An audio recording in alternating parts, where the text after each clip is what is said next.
a normal day in like audition process? Normal day. Agent submission or open call, I guess we should address that.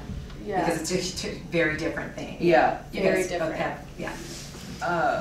Are you talking about like let's say, like I just went, what's it, theater PCLO? Is that? Oh yeah, Pittsburgh? Pittsburgh. Yeah. I just Civic Light Opera.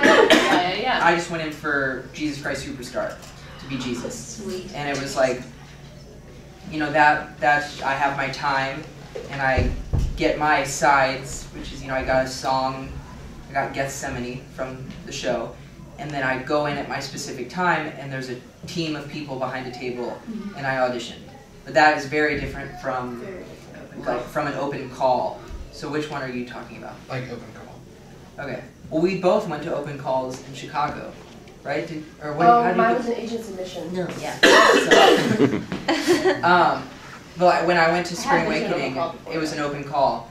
Yeah, and I got there at like 3 in the morning, 4 in the morning, and waited in line. It didn't open until 10. You know, I got a number. I waited extra hours. You know, watch all these people around you like warming up, and you know, everyone has their own like process of warming up, and you have to just sort of like put on your blinders. Because they're not important. I mean, they're important people, but for your trajectory and for what you're doing, it's not important to let that in, because you'll see people doing all these really strange, I think these strange warm-ups and like Very strange. and it's like all about attention anyways. It's a little funny, but yeah, open calls are a lot about waiting and a lot about like you never know sometimes who will be in the room, but it's always a good chance to go be seen, especially if you're really right for something. You know, they say like, for example, Wicked doing an open call.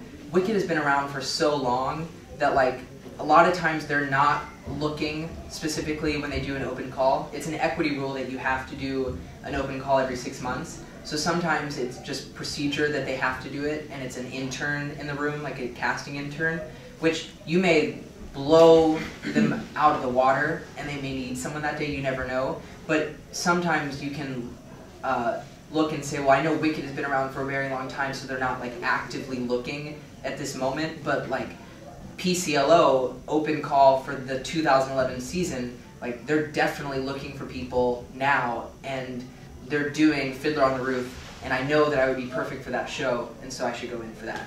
You know what I mean? Everything? But,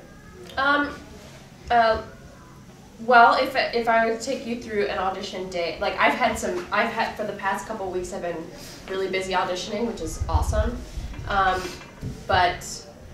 So for instance, yesterday I had 3 auditions. I woke up and went to a commercial audition, and so these are all like my agent calls and is like, okay, you have this audition, you have this audition, you have this audition. And I had an audition so I went to my commercial. Really easy, walk in there, do some improv, which is good that we did some improv today, because that's pretty much all you do in commercials. They say, okay, this is what's gonna happen. This guy is selling a radio to you, and you're just trying to ask him technically like what's going on with the radio, and then just kind of like look out a little bit so we can see your faces, and that's like it. And then you just do it. You're like, hey, can I buy this radio? What, you know, what's the, you know, whatever. Yeah. And then you leave.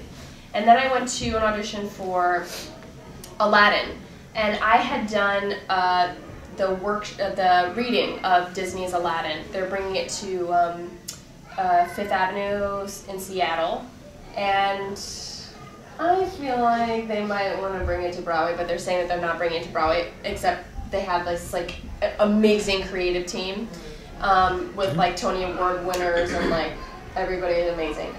And I had auditioned for these people before, but I'm going in because the director is different than the person that did in the reading. So this is a different circumstance where you're going in again and you're seeing people that you know and people that you've worked with before. And so with that, what I just need to say is some people never tell you that a big part of the business is who you are as a person. Because when you work with people, it is the smallest community. New York might be this big city, but it is the tiniest little community. I live in Midtown, which is like where a lot of the theaters are. And you can't walk down a couple blocks without seeing somebody that you know, because everybody's like kind of in this same like 5-block radius. And people are constantly connected, no matter if it's your dresser or your hair person or a producer or anybody. Like, word gets around, and if you are a crazy person or if you are hard to work with, it gets around and then you don't get jobs. So that, just I need to say that because it's, you know, my professors never told me that, and like, thank God I'm a nice person to everybody, because that really helps you. You know, this director that I auditioned for, his partner used to do my hair in Mamma Mia.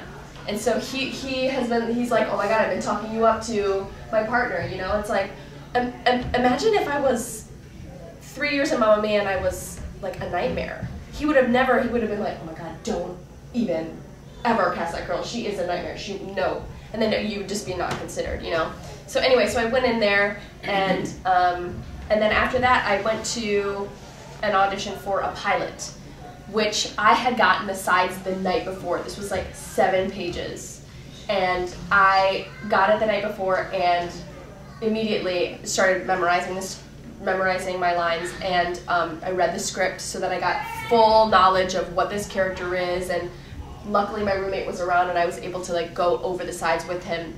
But you know, when you're going in for pilots or like on screen TV stuff, and some of these casting directors have never seen you before, you have to go in there fully prepared, amazing, like off book.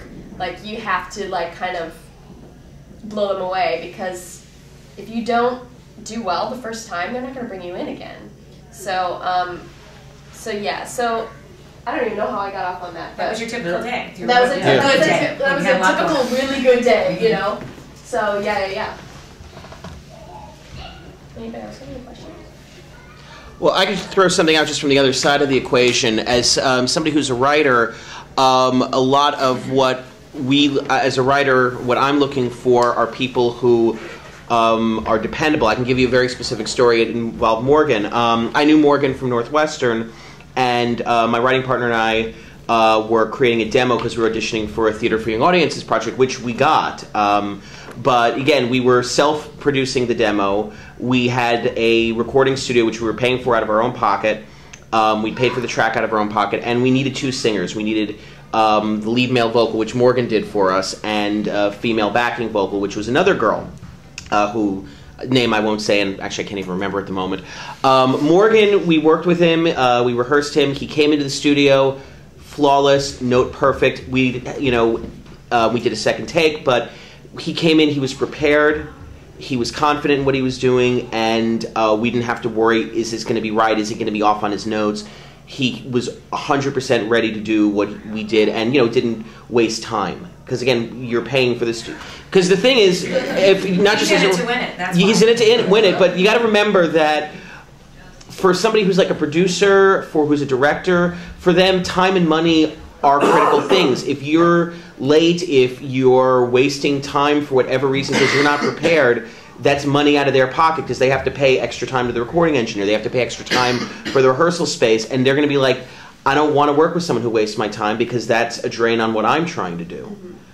So Morgan came in, he was spot on. The girl who did the backing vocals, we'd worked with her the night before, and she was pitchy, she was just not bringing it. And we wound it out, actually it worked for the song, but we wound up auto-tuning a lot of her, which worked in the context of the song, but again, it was extra time that we had to take to fix her not being in it to win it. And again, I mean, Morgan we will happily work with in a heartbeat. This girl, we're like, we're friendly with her, but we wouldn't ask her in on a project because we couldn't trust her to deliver when we needed her. I'll do it for you, boo. We'd love to. You pitch perfect, girl.